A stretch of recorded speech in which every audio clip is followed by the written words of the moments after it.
Assalamu alaikum, brothers, sisters and friends. Welcome to a new episode of the GDM show, the Global Dawah Movement show. We have another very exciting show planned for you guys today. But before we get into it, here with brother, I was going to say Salahuddin, brother Sabur. Assalamu alaikum. I've evolved into... No, it's because I did the show with Salahuddin. The last show was with brother Salahuddin. So I was just remembering him. Anyway, how are you today? I'm good, excited. Excellent. Okay, so you and me have done a few shows recently on the topic of evolution. Yeah. We've addressed evolution from a few different angles. We I believe on the last show we touched upon it from the angle of the infighting or the disagreement amongst the experts in the field of evolutionary sciences and so on and so forth.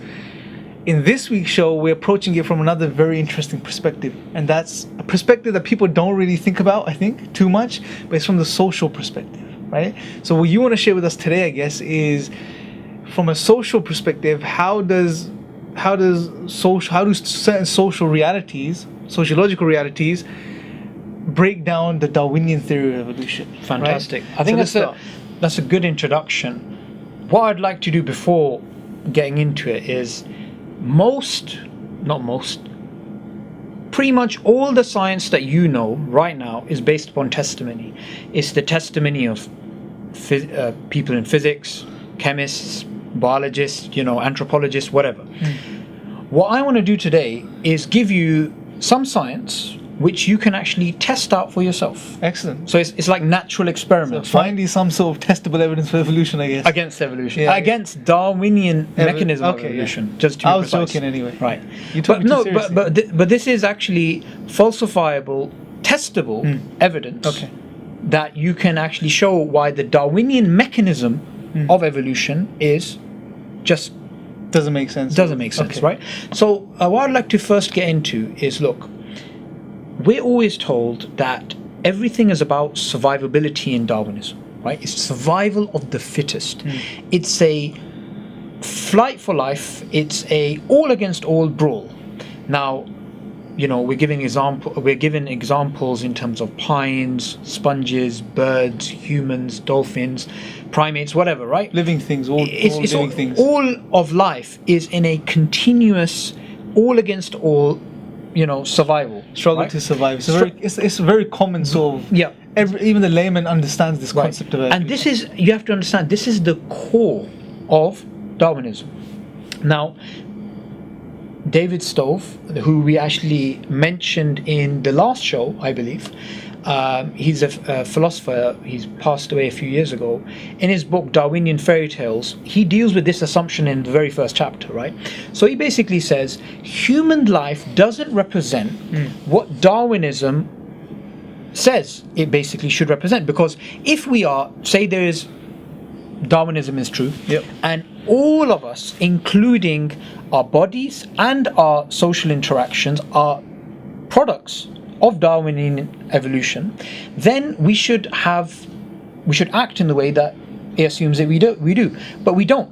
So you don't have this all against all system in human beings. So David gives the example of a man who, he's surviving. He thinks he needs to survive against his wife, his children, the postman, the mayor, the police, the doctors, and he believes that every single one of them is in exactly the same position. And he says, imagine what a paranoid state that person would actually be in. And he says, look, this should be classified as paranoia darwiniensis.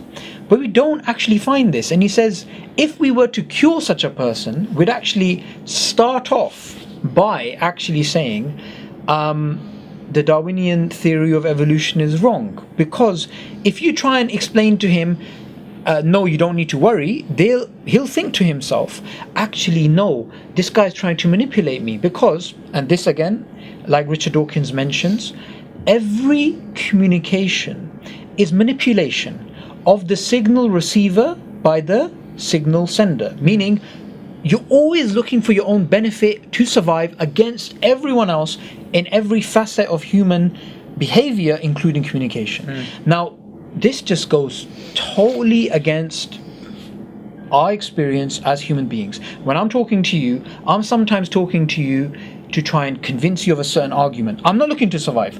Or I might be talking to you about a documentary that I actually saw, and it's purely out of interest. I'm talking to you about, I don't know, something in quantum mechanics or something in relativity or whatever, right? It's got nothing to do with me trying to manipulate you to help my own survival. And this whole all against all core assumption of Darwinism goes totally against human experience. Okay, that's very clear. You put it very, very clearly. So that's very interesting. That's point number one. What's the second point from a social perspective that you want to discuss with us? Now, Darwinism basically says that populations, organisms, they always eat up to the maximum of the food supply, then beyond it. Okay. And that's, they have loads of children, and all organisms are trying to have as many children as possible. Now, firstly, that's just wrong. Yeah. When, obviously, with bacteria, pines, certain types of sponges, certain types of fish, they are trying to reproduce as much as possible, right? Do you find that in human beings? That a human being is trying to have as many children as possible? Well, we don't, at least not in many places in the world. For Darwinism to be true, this needs to be true universally. Yes. All times, all places. So you can't be like, oh yeah, but there are some people in, there's a guy in Argentina and he has like 2 wives or 3 wives and he has like 50 children, right? Well, there's some big problems there, because the very fact that we're pointing him out shows that he's odd, right? Because most human beings don't try and have that many children. Secondly, why have the institution of marriage? Yeah. And where did that evolve from?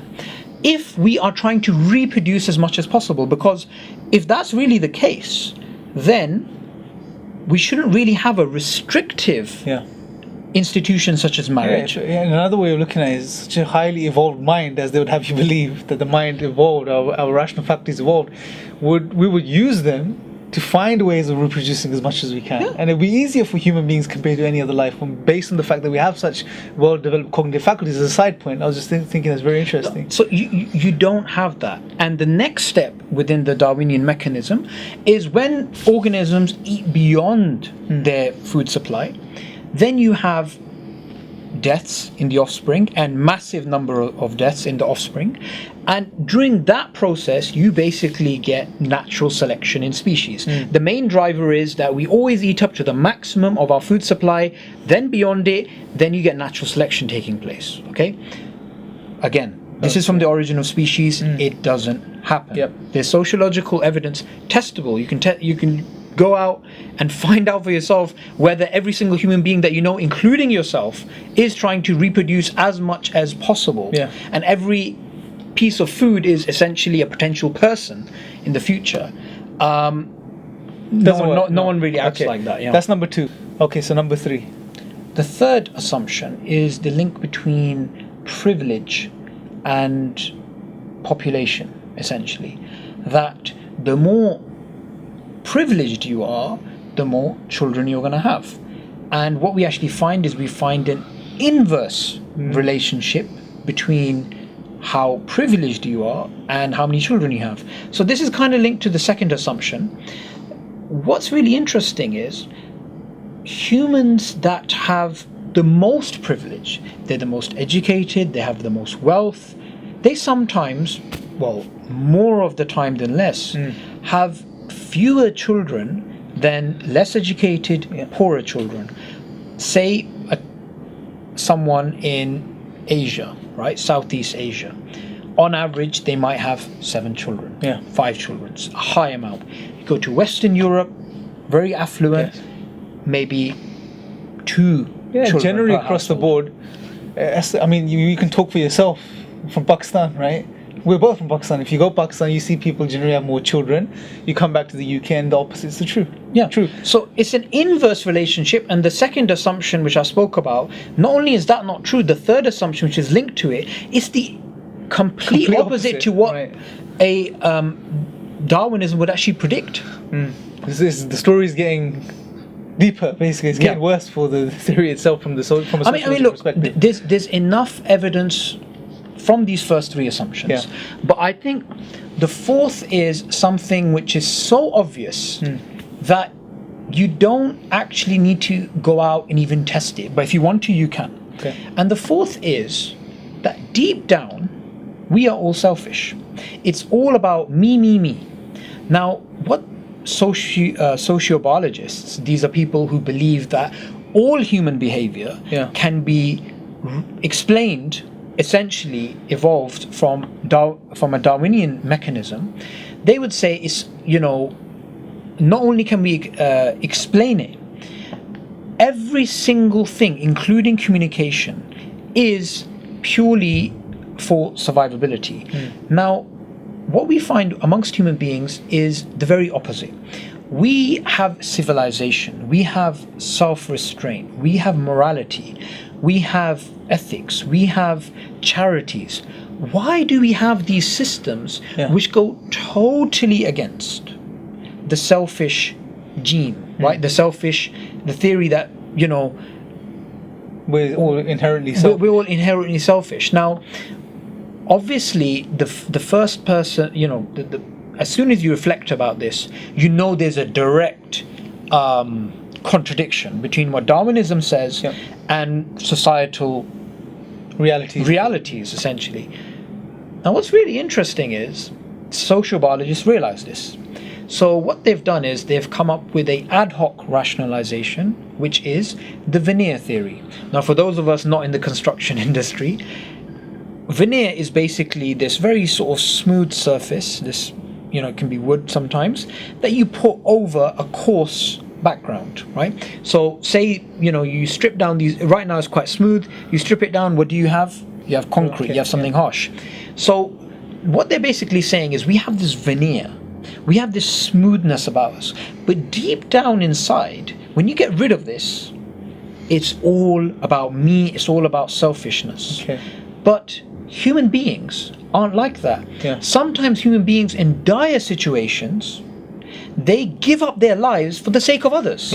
Obviously in those situations the veneer seems to fade away if there is such a thing. If there is such a thing, then beneath the veneer there shouldn't be some coarse reality of selfishness. What we often find is that there's a even smoother reality of empathy, of selflessness, of people who are willing to give up everything for the benefit of others. So the very fact that we have altruism, that we give up things for the sake of others, this is a dagger in the heart of Darwinian mechanism. It's just a big spanner in the works. I mean, how else do you explain it? Why are we, according to David Stove, I mean, he puts it eloquently, we're hopelessly addicted to altruism.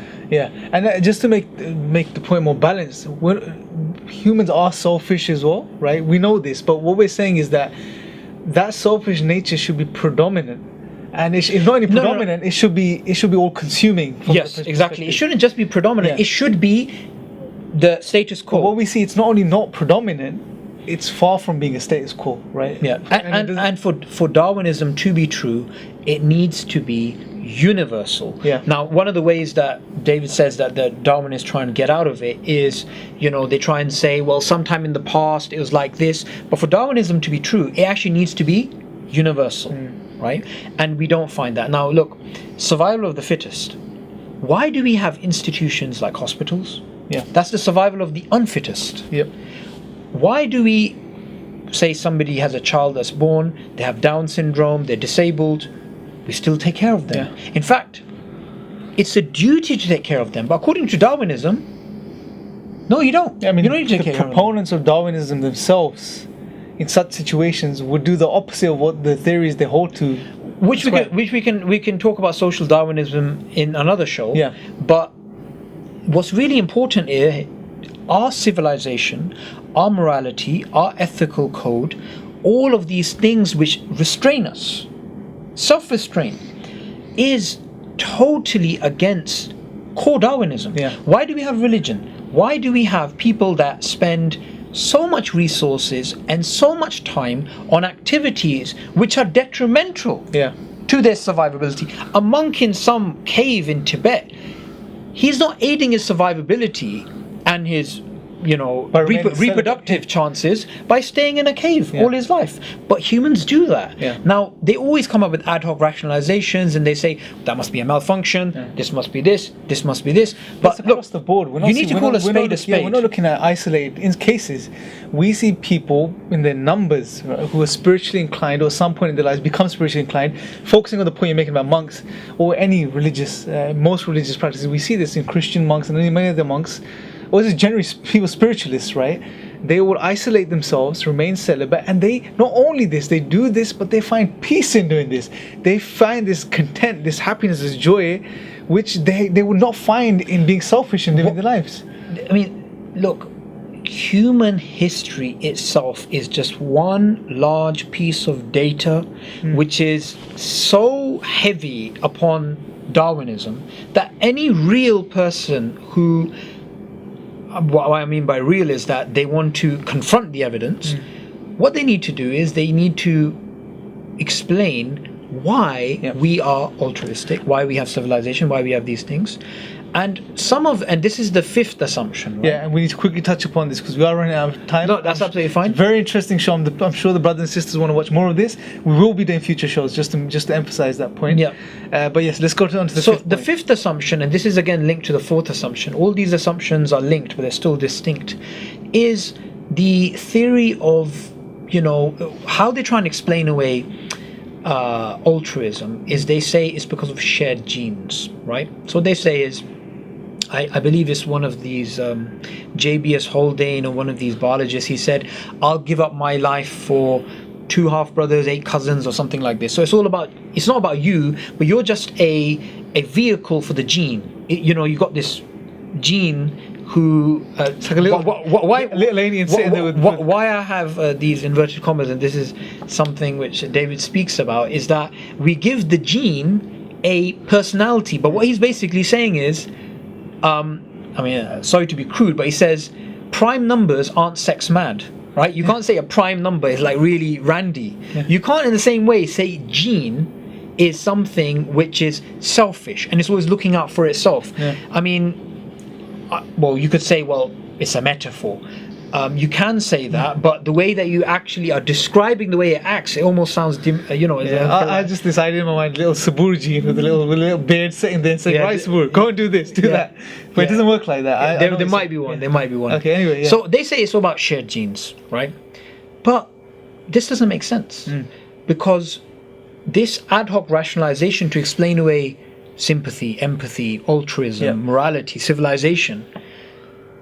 Why would I give money to a poor person in Africa who I have no shared genes with? Now they try and come up with another beyond shared genes. They try and come up with another ad hoc rationalization. It's reciprocal altruism. So you scratch his back, one day he's going to scratch my back. Well, what I would advise people that think this way is to consider the example of most people who give charity, that they're not looking for the person to come up to them and say, thank you so much. Some people even give charity anonymously online.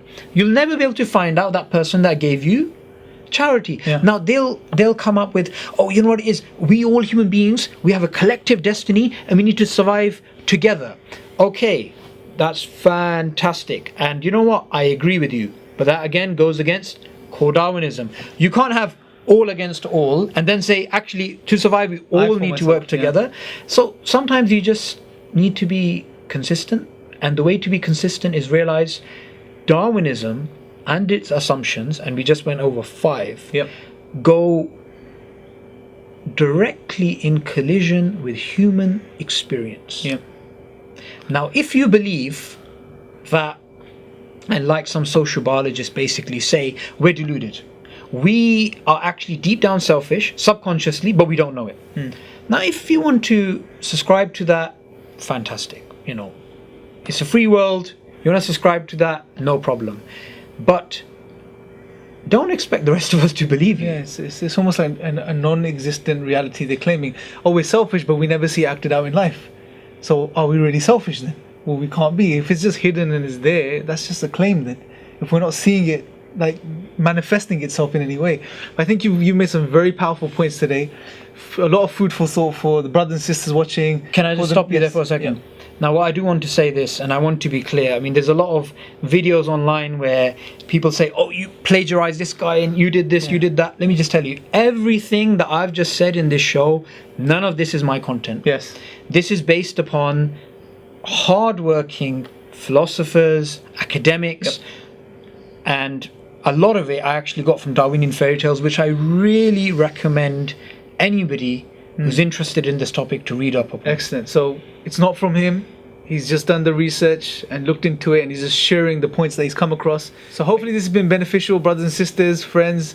And we, like I said, we have a lot more shows planned on this subject, on the subject of evolution, Darwinian evolution, and so on and so forth. So stay tuned for upcoming GDM shows. Make sure to like the show, make sure to subscribe. And until next time, Assalamu alaikum.